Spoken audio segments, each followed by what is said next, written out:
Hi hello வணக்கம். வாங்க cinema பற்றி பேசலாம். இன்றைக்கி நான் பார்த்த படம் என்ன படம்னா, ஜியோ ஹாட்ஸ்டாரில் வந்திருக்கிற சு ஃப்ரம் ஸோ. என்னடா டைட்டில், இது ஒரு படத்தோட பேரா, இப்படியெல்லாமா படம் இருக்கும் அப்படின்னு தான் நான் நினச்சி போய் பார்த்தேன். இந்த படம் வந்து கன்னடம், மலையாளம், தெலுங்கு மூணுலேயும் வெளியிட்டிருக்கிறாங்க ஜியோ ஹாட்ஸ்டாரில்.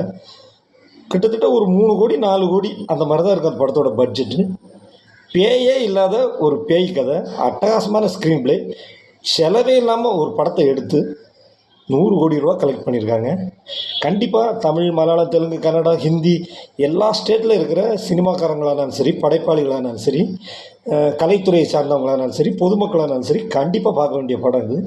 இந்த படம் ஜியோ ஹாட்ஸ்டாரில் இருக்குது. நிறைய பேர் விஜய் டிவி சீரியல் பார்க்குறவங்க நிறைய பேர் ஜியோ ஹாட்ஸ்டார் வச்சுருப்பீங்க.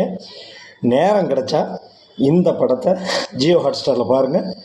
கண்டிப்பாக உங்கள் எல்லாருக்கும் பிடிக்குங்கிற நம்பிக்கை எனக்கு இருக்குது. பிஜிஎம் அட்டகாசமாக இருக்குது. நடிகர்கள் யாருமே பெரிய நடிகர்கள் இல்லை, எல்லாமே சின்ன சின்ன நடிகர்கள் தான். அந்த நடிகர்களை வச்சுட்டு பின்னி பெடல் எடுத்திருக்காங்க. வழக்கமாக ஹீரோயின் பார்த்திங்கன்னா, அந்த பெண் கதாபாத்திரம்னு பார்த்திங்கன்னா ஒரு அழகாக வேறு மாதிரியே வடிவமைச்சிருப்பாங்க. ஆனால் இந்த படத்தில் அந்த இலக்கணங்களெல்லாம் உடச்சி அந்த பெண் கதாபாத்திரமே வேறு மாதிரி காட்டியிருப்பாங்க.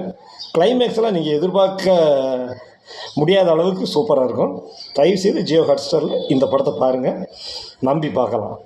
சு ஃப்ரம் ஸோ, அதோட ஃபுல் ஃபார்ம் என்னென்னா சுலோச்சனா ஃப்ரம் சுமேஸ்வரா. அதான், அதனால் மறக்காமல் ஜியோ ஹாட்ஸ்டாரில் பாருங்கள். டாட்டா.